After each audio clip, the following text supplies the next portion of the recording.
The students plan to spend their vacations working for Negro voter registration, especially in Mississippi. There was tragedy. 3 rights workers disappeared.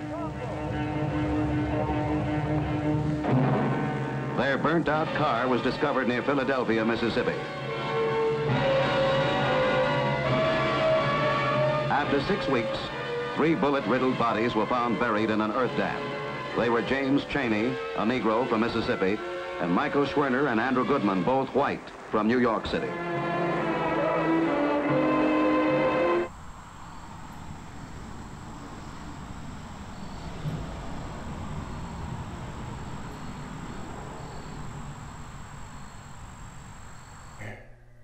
I wanted to play it off in my mind that, hey, it couldn't happen to me if I was there. We would, you know.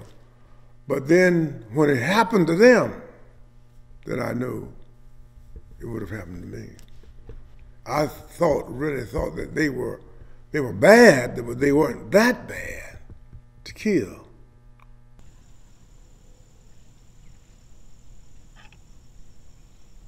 Yeah, I knew if they went that far to took 2 white boys and a black boy, I know somebody was going to die.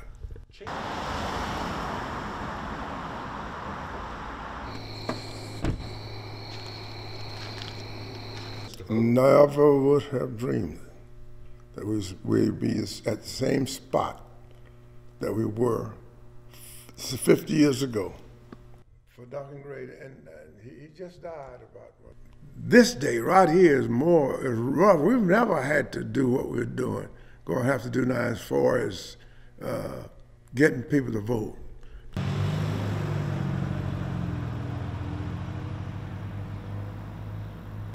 They have been led to believe that their vote wouldn't count.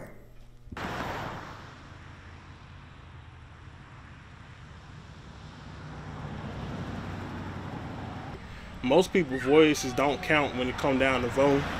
So I know sometimes they do, but I just feel like the system rigged sometimes, where it's just to the point where I don't want to.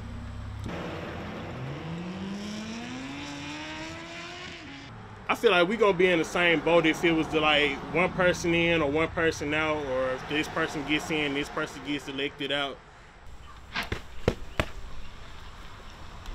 They talk about voting and they try to get me to vote every day, but I tell them like this, like, I want my voice to count. I don't want to just vote and it get lost in the ballots and something like that, and then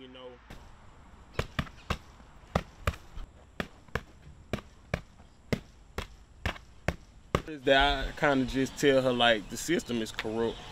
She know that the system is corrupt, but she just like, at least go try.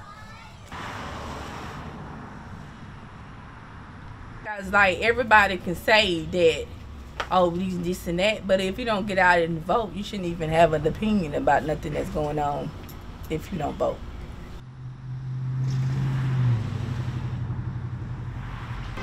It always have been a racist state.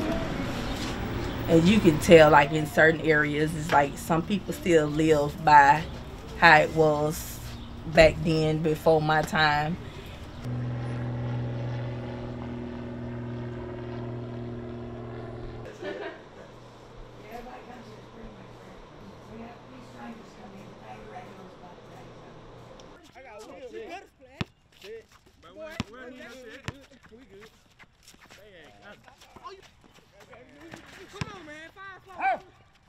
That there are techniques and there are strategies and there are forces out there that are hoping that certain people don't show up to vote.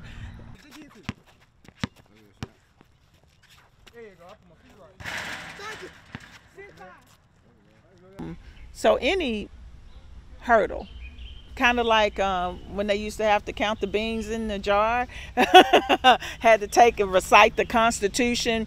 You know, those are the things that come to my mind when you can't simply go vote like some of our other counterparts have been able to just show up and vote. Why now all of a sudden you got to do all this extra stuff, when from the foundational times when it was just the white man that could vote, he just showed up and he voted, did he not?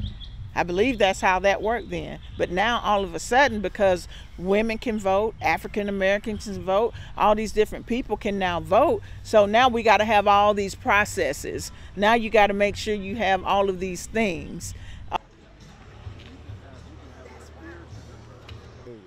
It's necessary.